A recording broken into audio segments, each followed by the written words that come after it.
అందరికీ నమస్కారం. నేను మీ గంటి ఉష. నా మిత్రులకి, శ్రేయోభిలాషులకి, సబ్స్క్రైబర్స్కి, నా వీడియోస్ చూసి మంచి మంచి కామెంట్స్ చేస్తున్న అందరికీ కూడా కృతజ్ఞతలు, శుభాభినందనలు. జై శ్రీరామ్.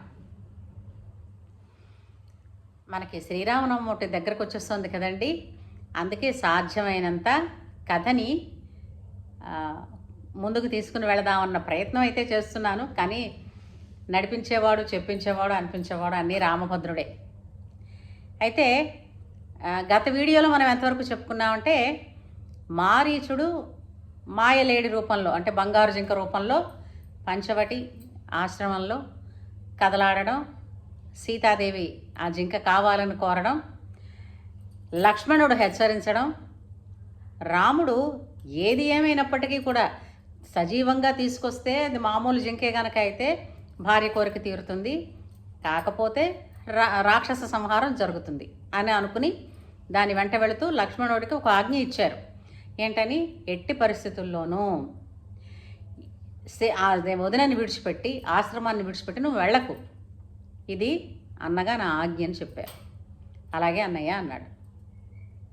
అయితే మారీచుడు ప్రలోభ పెడుతూ, అంటే కాస్త దగ్గరగా ఉన్నట్టు కనపడుతూ మళ్ళీ దూరంగా పారిపోతూ, అలాగా రాముణ్ణి ఆశ్రమం నుంచి చాలా దూరం తీసుకెళ్ళిపోయాడు.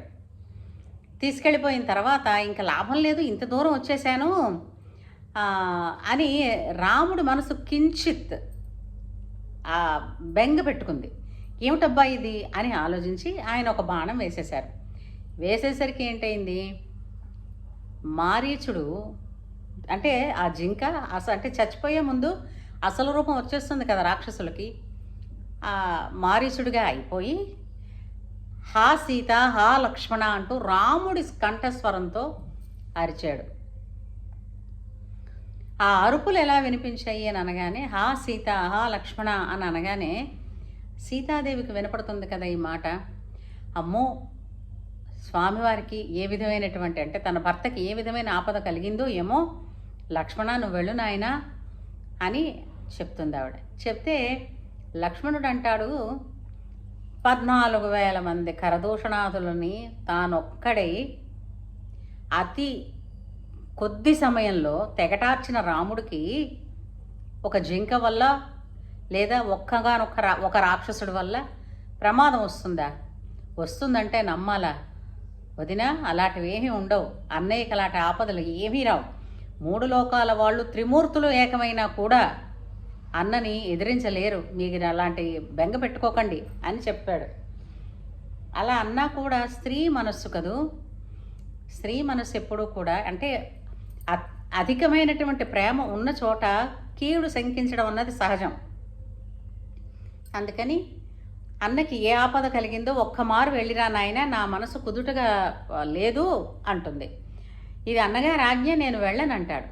అనేసరికల్లా ఆవిడ ఇంకేమంటారు, ఇప్పుడు చూడండి, ఇప్పుడు ఏ మాట అన్నా అతను వెళ్ళకపోతే ఏ మాట అంటే వెళ్ళిపోతాడో ఆ మాట అనేసింది ఆవిడ.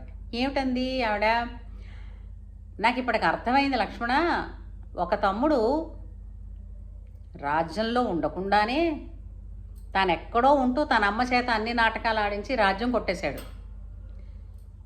ఇంకో తమ్ముడు ఇక్కడ దాకా వచ్చి నన్ను అపహరిద్దామని చూస్తున్నాడు.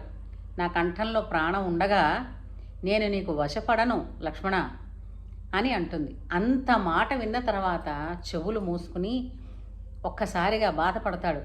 ఇంకా ఉండను వదినా అని చెప్పి మనం అందరం అనుకుంటాం లక్ష్మణ రేఖలు రాశాడని. ఆ రేఖలు ఏవి ఆయన వేయలేదండి. కాకపోతే తను ప్రకృతికి, వనదేవతలకి, వాళ్ళందరికీ ఒక ముక్క చెప్పుకున్నాడు. ఏంటని, మీరందరే పంచభూతాలు, మీరందరూ సాక్ష్యం. ఎందుకని, నేను అన్న మాటని జవదాటి ఇక్కడి నుంచి ఎందుకు కదులుతున్నాను అనడానికి రేపొద్దున్న మా అన్నకి మీరందరూ సాక్ష్యం చెప్పాలి. వదిన గారు జాగ్రత్త అని చెప్పేసి తను వెళ్ళిపోతాట. ఆ వెళ్ళిపోతున్నప్పుడు ఎంతో దుఃఖపడుతూ కళ్ళు తుడుచుకుంటూ రొప్పుతూ రోస్తూ వెళ్ళిపోయాడు. సీతాదేవి అంటే మనకు అనిపిస్తుంది కదా, కట్టిన చీర కట్టకుండా 14 సంవత్సరాలకి సరిపడా పట్టు చీరలు పట్టుకు వెళ్ళమంటే కావిడి మోసుకొచ్చాడు లక్ష్మణుడు. ఇంత సేవ చేశాడే, అంత మాట అనడం సబబేనా అని అందరం అనుకుంటాం. కానీ ఆ సమయంలో ఒక ఇల్లాలిగా, ఆమె నరకాంతగా ఉన్నది కదా, ఒక ఇల్లాలిగా ఆమె ఆవేదన కరెక్టే కదా. అది ఆ విధంగా లక్ష్మణుడు వెళ్ళాడు.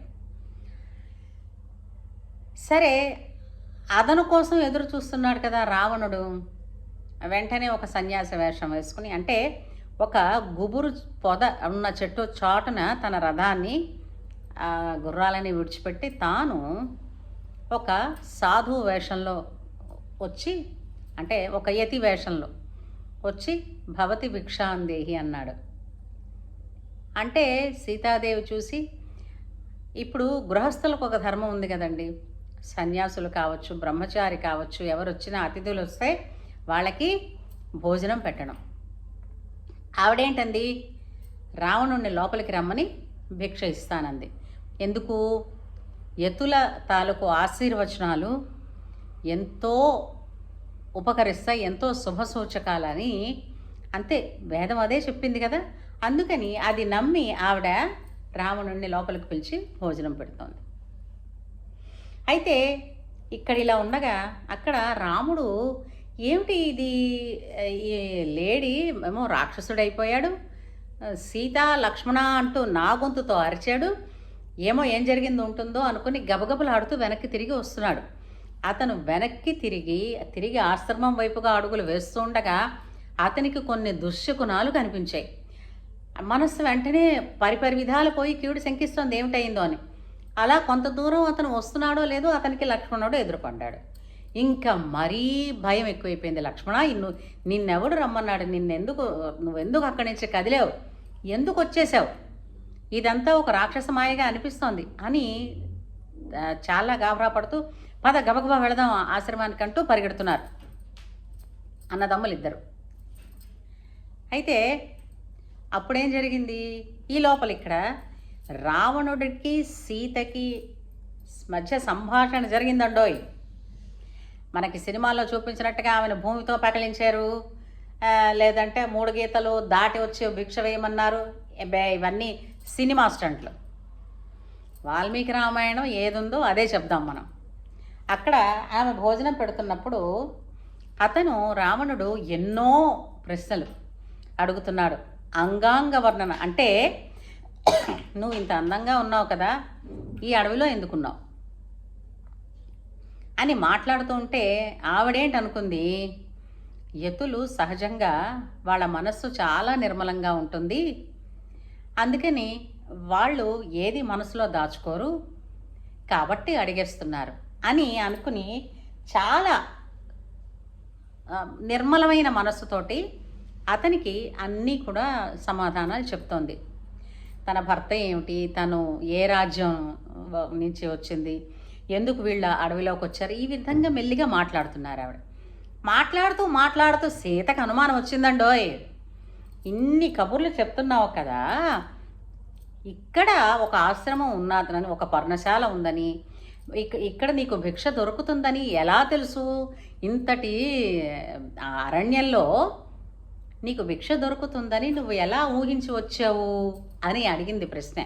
నువ్వెవరు, ఇక్కడ మేము ఉన్నామని భిక్ష ఇస్తారని నీకెలా తెలుసు అని అడిగింది ఆవిడ. అడిగేసరికల్లా నువ్వెవరు అని అనగానే ఆభిజాత్యం మెండు.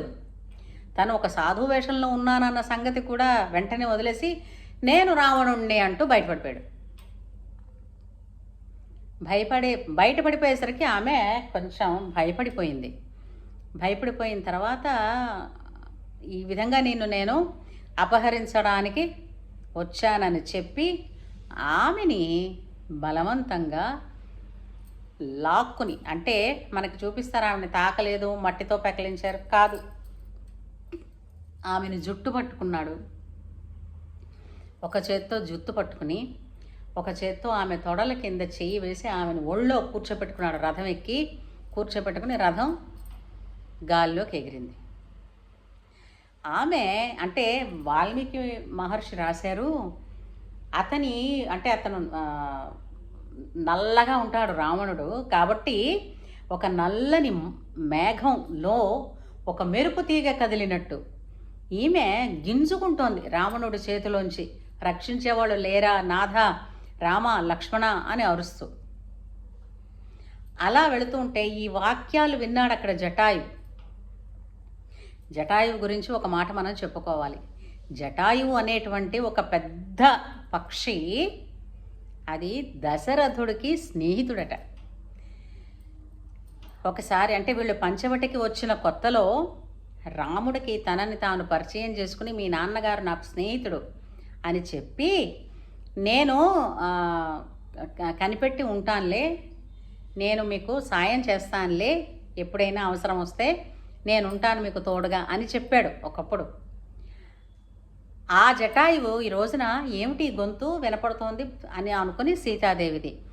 వెంటనే రావణుడు సీతని అపహరిస్తున్నాడనన్న సంగతి తెలిసి వెంటనే తను దాడి చేశాడు తన కాలి గోళ్లతోటి, తన వాడి ముక్కుతోటి. ఆ దాడి చేస్తున్నప్పుడు నిజంగా జటాయువు ఎంత శక్తివంతుడంటే రావణుడి కవచాన్ని చీల్చేశాడు, ధనుర్బాణాలు విరక్కొట్టాడు, రథాన్ని కూడా నుజ్జు చేశాడు. ఇవన్నీ అయ్యేసరికల్లా ఇంకా లాభం లేదు, సీతను ఒక చేత్తో పట్టుకుని ఒక చేత్తో యుద్ధం చేయలేకపోతున్నానని సీతాదేవిని పక్కన విడిచిపెట్టి ఒక్కసారిగా ఆ జటాయు తాలూకు రెక్కలు 2 నరికేశాడు.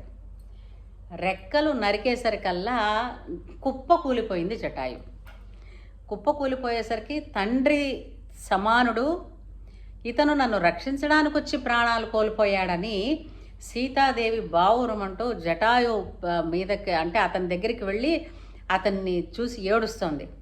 ఏడుస్తూ ఉంటే నిర్దాక్షిణ్యంగా ఆవిడ్ని మళ్ళీ పట్టుకుని చేజిక్కించుకుని తన ఒళ్ళో కూర్చోపెట్టుకుని మరో రథంలో తను దక్షిణ దిశగా ఆకాశగమనం వెళ్ళిపోయాడు. ఈ లోపల ఇక్కడ ఇంత జరుగుతూ ఉండగా సరే అది అటు జరిగింది. వీళ్ళు పరుగున రామలక్ష్మణులు ఇద్దరూ కూడా ఆశ్రమానికి వచ్చి చూశారు. ఏది సీతాదేవి లేదు. రాముడు ఒక్కసారిగా కుప్పకూలిపోతాడు. ఏది జరగకూడదు అనుకున్నానో అదే జరిగిపోయింది, ఎందుకు వచ్చావు లక్ష్మణ అని అంటే ఈ లక్ష్మణుడు ఏమిటని చెప్తాడు? వదినమ్మ ఇలా అన్నాదని నేను వచ్చేసానని అనగలడా? ఆవిడ బాధలో ఆవిడ అన్నాదనుకో, నీకు మీ అన్నగారి గురించి తెలియదా అని అనడా? మౌనం వహించాడు. ఇంతకీ కారణం నేనే అన్నయ్య, నా వల్లనే ఇది జరిగింది అన్నయ్య అని పాపం ఎన్నో చెప్పుకున్నాడు. రాముడి దుఃఖం ప్రకృతి కూడా చూడలేకపోయిందిటండి. అబ్బాబ్బా ఎంత వర్ణన జరిగిందంటే, భార్య కోసం అందున ఐశ్వర్యాన్ని విడిచిపెట్టి తన కోసం అడవిలో ఈ అగచాట్లే నాకు ఆనందం అనుకుని భర్త చెయ్యి పట్టుకుని వచ్చేసిన ఇల్లాలు, అటువంటి ఇల్లాలు కనపడకుండా వెళ్ళిపోయింది. ఈ రాక్షసులు ఎవరైనా తినేశారా, ఇది భయం రాముడికి అని అతను దుఃఖపడిపోతున్నాడండి. మహాబాధ. ఆయన పరుగున వెళ్ళి చెట్టును అడుగుతాడు, పుట్టను అడుగుతాడు, నదిని వెళ్ళి అడిగాడు. ఆశ్రమంలో చూసిన చోటే చూసి మొత్తం అంతా తిరిగి ఒకవేళ నది స్నానానికి వెళ్ళిందా, నేను లేకుండా వెళ్ళదే, ఇలా అనుకుంటూ ఉంటాడు. అని తను గోదావరి నదిని అడిగాడు. నది మాట్లాడలేదట. ఎందుకంటే రావణుడు తనని ఎండించేస్తాడన్న భయంతో మాట్లాడలే. అంటే మీరు అడుగుతారు నది మాట్లాడుతుందా అని. అప్పుడు నదీమ తల్లుల తాలూకు శక్తి వచ్చి మాట్లాడేవారండి. మాటే అక్కర్లేదండి, వాళ్ళు ఒక ఆలోచనని మనకి కలిగించారంటే ఆ విధంగా వాళ్ళు మనకి మార్గదర్శనం చేశారని. అయితే రాముడు ఆ దుఃఖంలో చూసుకోలేదు, కానీ అక్కడ సంచరిస్తున్నటువంటి లేళ్లన్నీ కూడా అనుకున్నాయట. రాముడి దుఃఖం చూసి గొప్ప బాధపడిపోయి, మహా అయితే మనం ఈ విధంగా రావణుడు తీసుకెళ్ళాడు అని చెప్తే మన ప్రాణాలు పోతాయి, అంతే కదా, పోతే పోయే. రామకార్యంలో రాముడికి సహాయం చేస్తూ ప్రాణం పోయినా కూడా అది ఉత్తమమైన లోకాలకే వెళతాం అన్న దృష్టితోటి అవన్నీ కూడా చూపిస్తున్నాయి. పైకి తల ఎత్తిపెట్టి దక్షిణ దిశగా చూస్తూ అవి పరిగెడుతున్నాయి అన్నీ కలిసి మందల. లక్ష్మణుడు చూశాడు, రాముడు అసలు చూసినా సరే ఇవన్నీ ఆలోచించలేని స్థితిలో భార్యా వియోగం, ఒక్కసారిగా భయం, బాధ అన్నీ కలిగాయి. అంటే అన్నీ అంత సామర్థ్యం ఉండి కూడా ఏమి చెయ్యలేని నిస్సహాయ స్థితి. అయితే అప్పుడు లక్ష్మణుడు చూసి చెప్తున్నాడు, అన్నయ్య అదిగో లేళ్ళు చూపిస్తున్నాయి చూడు, అవి దక్షిణ దిశగా చూస్తూ ఆకాశం వైపు చూస్తూ దక్షిణ దిశగా వెళుతున్నాయి. అంటే ఎవరో వదినని ఆకాశ మార్గంలో తీసుకెళ్లారు దక్షిణం వైపు, అవి చూపిస్తున్నాయి అన్నయ్య అని చెప్పాడు. తర్వాత ఏం జరిగిందో మనం మరో వీడియోలో చెప్పుకుందాం. జై శ్రీరామ్. మీకు నచ్చితే మంచి మంచి కామెంట్స్ పెట్టండి. శ్రీరామనామం వస్తుంది. ఈ రామాయణాన్ని అంటే పెద్ద పెద్ద ప్రవచనాల కర్తలు చాలామంది ఉన్నారు, మహానుభావులు ఎంతో గొప్పగా విశదీకరించి చెప్పారు. కానీ పసిపిల్లలకి కూడా ఒక చిన్న కథలాగా, నిద్రపోయే ముందు ఒక కథలాగా ఉంటుంది కదా. రామ కథని ఏ విధంగా మననం చేసుకున్నా కూడా మనకది సకలైశ్వర్యాన్ని ప్రసాదిస్తుంది, సకల పాపాలని హరించి వేస్తుంది, అలాగే మనకి మన మనోభీష్టాలు నెరవేరుస్తుందన్న దృష్టితో నా చేత రాముడు పలికిస్తున్నాడు. దయచేసి ఇది ప్రమోట్ చేయండి.